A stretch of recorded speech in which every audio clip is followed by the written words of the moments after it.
बिस्मिल्लाहिर्रहमानिर्रहीम, अस्सलामु अलैकुम। आप उसामा गाजी यूट्यूब चैनल देख रहे हैं। 16 अक्टूबर काउंटडाउन शुरू हो चुका है और बड़ा मार्का होने वाला है इमरान खान कप्तान और मुत्तहिदा अपोजिशन के दरमियान।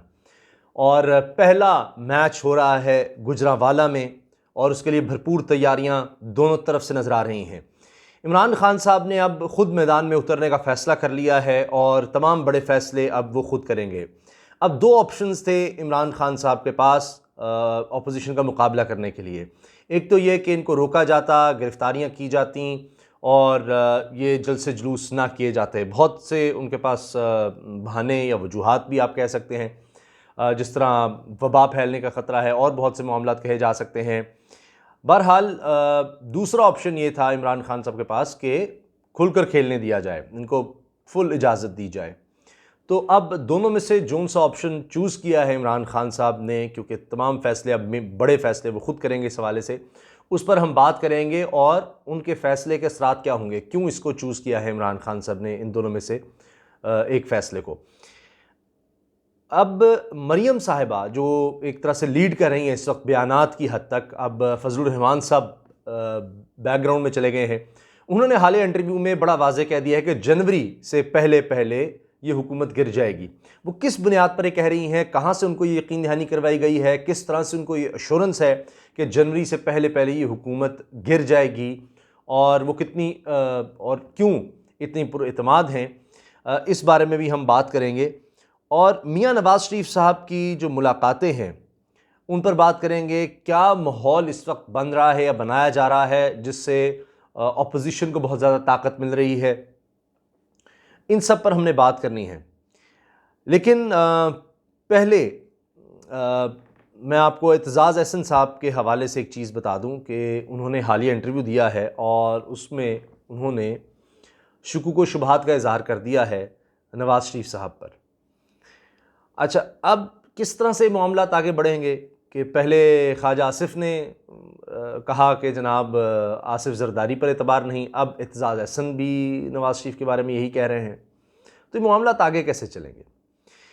पहले बात कर लेते हैं मरियम नवाज़ साहिबा की। मरियम नवाज़ साहिबा अजीबो गरीब बातें कर रही हैं। मिसाल के तौर पर उन्होंने तो यहाँ तक कह दिया है कि नवाज़ शरीफ का बयानिया वही है जो कायद आज़म का बयानिया था। अब मैं इस पर क्या कह सकता हूँ? मुझे नहीं याद कि कायद आज़म रहमतुल्लाह अलैह ने कभी अपने असासे इस तरह से बनाए हों कि उनको कतरी ख़त की ज़रूरत पड़े, और अमीर तरीन वो वकील थे, और जब गवर्नर जनरल बने तो अपना सारा ख़र्चा वो ख़ुद उठाते थे, सरकारी ख़जाने से तो कोई चीज़ भी नहीं वो लेते थे और सख्त मना करते थे। हत्ता कि काबीना को भी उन्होंने मना कर दिया था कि जी चाय वग़ैरह आप अगर पीनी है, कॉफ़ी शॉफ़ी, तो घर से पी कर आया करें। तो ये अब पता नहीं ये कौन से कायद आज़म के बयानी की बात कर रही हैं और क्यों नवाज़ शरीफ साहब को कायद आज़म से रिलेट कर रही हैं। और कायद आज़म रहमतुल्लाह अलैह ने भी बाहर रहकर प्रैक्टिस की, यहाँ भी जो कुछ बनाया, और उसमें से ज़्यादातर चीज़ें तो उन्होंने वैसे ही पाकिस्तान के नाम कर दी थी। और ये अब समझ नहीं आती कि मियाँ नवाज़ शरीफ साहब का किस तरह से मवाजना वो कर रही हैं।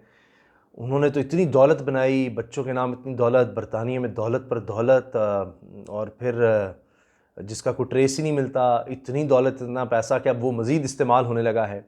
एक बड़े सीनियर सहाफ़ी ने मुझे बात बताई और मैं देखता रह गया, उनको सोचता रह गया। उन्होंने कहा कि मियाँ नवाज़ शरीफ साहब बड़े डेस्परेट हो चुके हैं।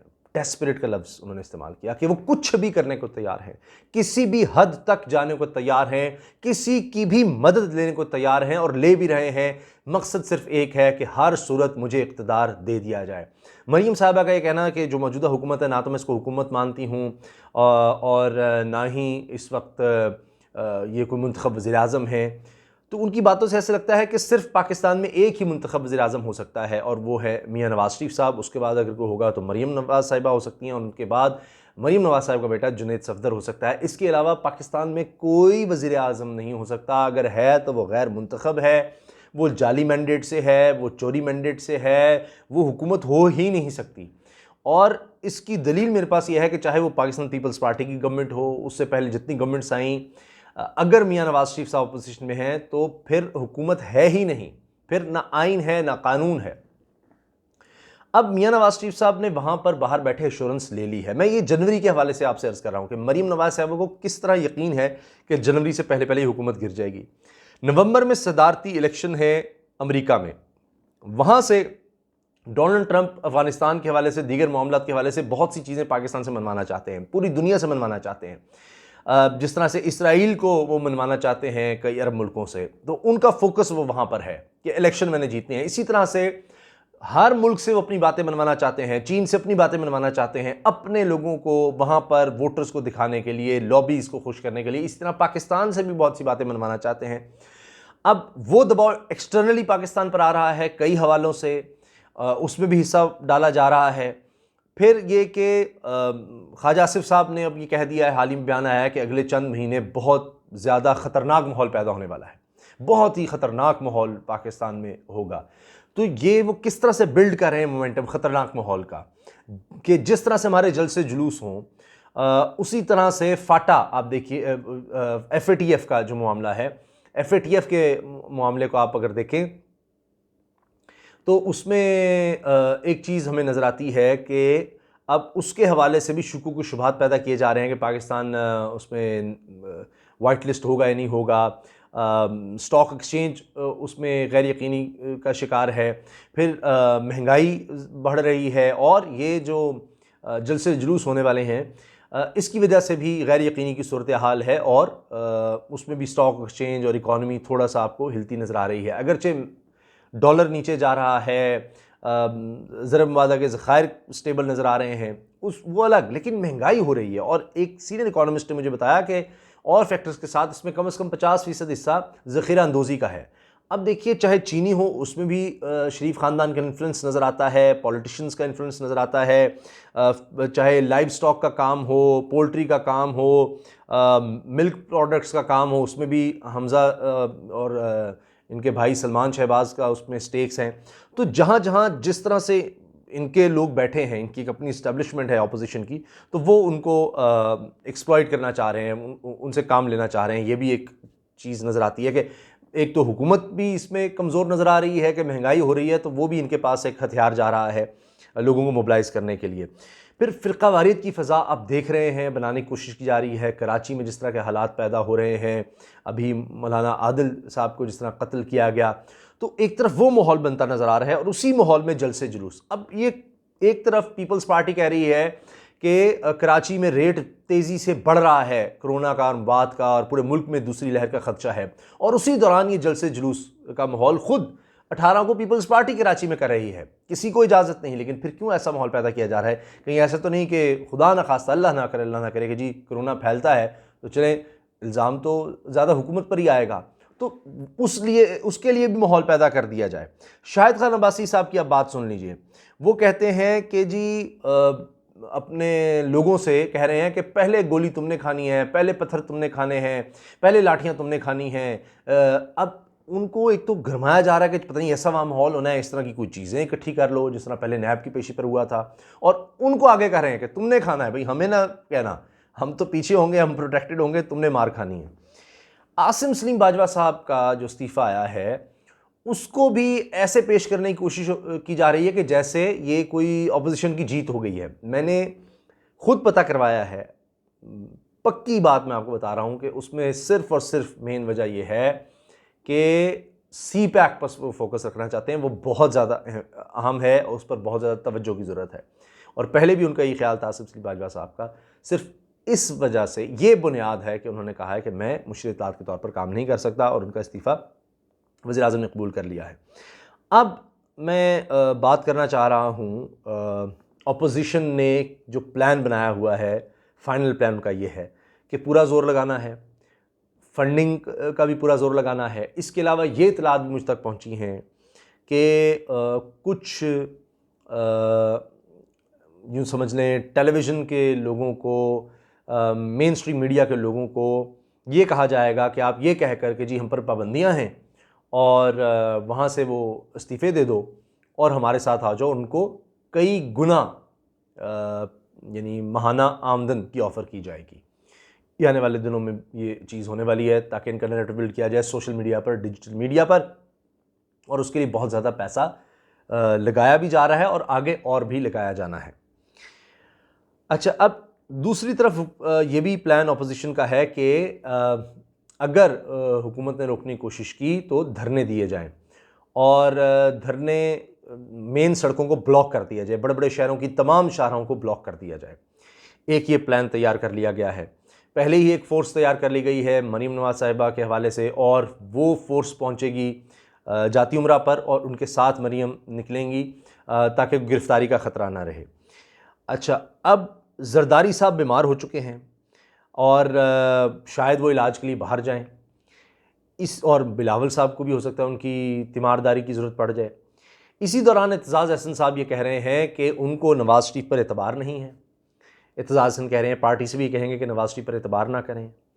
फिर उन्होंने ये भी कह दिया है कि मौलाना फजलुर रहमान मजहबी और मसलकी कार्ड इस्तेमाल कर सकते हैं, और ऐसा अगर हुआ तो ये PDM के लिए बड़ा मसला खड़ा हो जाएगा। अब गुजरांवाला टेस्ट समझा जा रहा है, वैसे तो ये कहा जा रहा है बिलावल भी वहाँ पर आएंगे और भरपूर शिरकत करेंगे इसमें।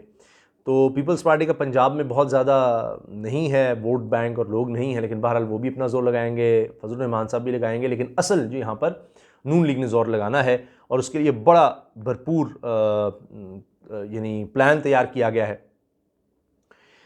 लेकिन इस दौरान में मैं आपको एक बहुत बड़ी खबर देने जा रहा हूँ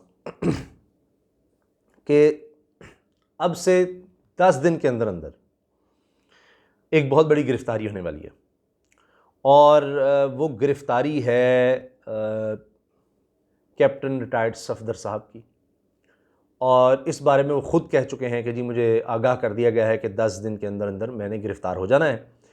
नैब ज़रा भी कह रहे हैं आमदन से ज़ायद असासों वाला मामला है, और कैप्टन सफदर साहब का ये बयान देना कि ये जो मेरे करोड़ों अरबों की प्रॉपर्टीज़ और ये सब कुछ है, तो मेरे तो ज़रा यही हैं कि मुझे ग़ालिबन 1500 रियाल ससुराल की तरफ से मिलता था, मेरी अपनी तो कोई कमाई नहीं है और ना कोई कारोबार है, तो जो कुछ था वो ससुराल से ही मिलता था। इनका ये मेन बयान है। अब इस बयान की बुनियाद पर तो वही मामला है कि नवाज़ शरीफ से पूछा जाता है तो कहते हैं जी बच्चों से पूछें, बच्चों से पूछा जाता है तो कहते हैं हमारे दादा से पूछें, तो वही कहानी वहाँ चल रही है। तो कैप्टन सफदर साहब ख़ुद कह रहे हैं कि उनकी गिरफ़्तारी होने वाली है, नैब के ज़राए भी कह रहे हैं गिरफ़्तारी का इम्कान है, तो ये अगले 10 दिन में ये तो काम होने वाला है। और अगर कानून में हाथ लिया गया, जिसकी डेस्परेशन में आके कोशिश हो सकती है, बज़ाहिर ये लग रहा है कि बड़ी तादाद में लोग जमा हो जाएंगे, अगर ज़्यादा लोग जमा ना हुए तो फिर अपोजिशन जो है डेस्परेशन में आके, जिस तरह मियां नवाज़ शरीफ साहब ने डेस्परेशन में आके वो तकरीरें जो की हैं इदारों के ख़िलाफ़, तो उस सूरत में फिर माहौल ऐसा पैदा कर दिया जाएगा तसादुम का, हंगामे का, कि फिर कोई गिरफ़्तारियाँ हों। लेकिन इमरान खान साहब ने इन प्रिंसिपल ये फ़ैसला किया है और ये इजाज़त दे दी है कि जी जहाँ चाहें जलसे जुलूस करें, बस SOPs को फॉलो करें। अभी अगरचे कोरोना के हवाले से बड़ा ख़तरनाक हो सकता है, लेकिन उन्होंने इजाज़त दे दी है। क्यों इजाज़त दी है? अगर गिरफ़्तारियाँ करते, इनको रोकते, तो जलसे जुलूस ना करने देते, तब तो इनकी नाकामी होनी ही थी। लेकिन उसके बाद ये ज़रूर होता कि कहते देखिए हमें तो करने ही नहीं दिया गया, ये एक बयानिया बिल्ड होता। तो अब इमरान खान साहब के पास दूसरा रास्ता ये था कि खुली छूट दे दो और इनको करने दो जो करना है। इससे वक्ती तौर पर ज़रूर एक बिल्ड होगा कि देखिए इतने लोग इकट्ठे हो गए और बड़ा एक माहौल बन गया है, तो बड़ा ज़बरदस्त हो गया है। लेकिन लॉन्ग टर्म में इमरान खान साहब कहेंगे कि देखें सब कुछ तो इन्होंने करके देख लिया, तो क्या हुकूमत गिर गई? क्यों हुकूमत नहीं गिरेगी? वो इसलिए कि आपने फजलुर रहमान साहब का धरना भी देख लिया, कोई कई दिन जारी रहा, उससे बढ़कर क्या कर लिया जाएगा? अभी तो वैसे भी जलसे जुलूस हैं, अभी तो धरने का या लॉन्ग मार्च की तो बात ही नहीं है। तो ये जलसे जुलूस जितना भी करना है आप इससे कर लें, फंडिंग भी चाहिए होगी वो भी कर लें, लोग भी ज़्यादा से ज़्यादा ले आएँ।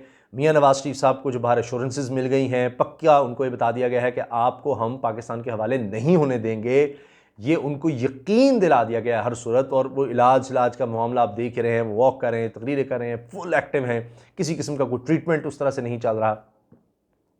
तो अब वो उस यकीन दहानी पर कॉन्फिडेंस में आ चुके हैं और वो कह रहे हैं कि बस जो आप कहेंगे वो मैं करूँगा, बस मैंने अब आपके साथ रहना है। जो बाहर की ताकतें हैं उन्होंने पूरा फ़ैसला कर लिया, उनको यकीन दहानी करा दिया है कि जो कुछ आप कहेंगे मैं आपके साथ हूँ और मेरी अभी जितनी भी ताकत है, मरीम साहिबा पाकिस्तान में हैं तो हम पूरी तरह से आपका साथ देंगे। आप बस ऑर्डर करें और फिर जाहिर है कि आप हमें सपोर्ट करें। लेकिन जो मरीम साहिबा जनवरी का कह रही हैं वो उसी तरह है कि जिस तरह फजलुर रहमान साहब कह रहे थे कि अब हमें यकीन दहानी करवा दी गई है और ये हुकूमत जा रही है, हम गिरा के वापस आएंगे। हत्ता कि उनके कई सीनियर लोगों ने यह कह दिया था कि अगर ये हुकूमत ना गिरी, जिस तरह हम धरना देने जा रहे हैं इससे, तो हम फिर पॉलिटिक्स ही छोड़ देंगे। फजलुर रहमान साहब भी वही हैं, पॉलिटिक्स भी वही है, सारा कुछ वही है। तो मरीम साहिबा का भी यही हाल होगा ये जनवरी का, वो जो कह रही हैं। अगरचे उनको यकीन दहानियाँ बहुत सी जगहों से करवाई गई हैं, गैर मुल्की सतह पर ख़ास तौर पर, लेकिन वो उनका कुछ नहीं बनेगा, उन यकीन दहानी कुछ नहीं बनेगा। और उन यकीन दहानियों का मकसद ये है कि उन लोगों ने अपना मकसद निकालना है। और मरीम साहिबा का ख्याल है कि वो बाहर की ताकतें इतनी अब ताकतवर हो चुकी हैं कि उनकी सपोर्ट के साथ जिस तरह माजी की तरह काम हो जाते थे अब वो हो जाएंगे। लेकिन अब वो वक्त नहीं रहा। बहुत सी आलमी ताकतों की अब वो ताकत पाकिस्तान में मौजूद नहीं है। डायनामिक्स दुनिया के कुछ बदल चुके हैं, बाहर की दुनिया के भी, पाकिस्तान के भी। तो अब आप जनवरी भी इंशाल्लाह जब आ जाएगा तो उस वक्त आप ख़ुद फैसला कर लीजिएगा कि इस खाकसार की ये बात कहाँ तक दुरुस्त साबित हुई है कि जनवरी तक इमरान खान साहब की हुकूमत रहती है या नहीं रहती। मरीम साहबा का ख्याल है कि नहीं रहेगी। मैं आपसे अर्ज़ कर रहा हूँ कि लगता ही है कि ये हुकूमत रहेगी, इन भरपूर जलसे जुलूसों के बावजूद, बड़ी तादाद के जलसों के बावजूद। इजाज़त दीजिए, अल्लाह हाफ़िज़। पाकिस्तान जिंदाबाद।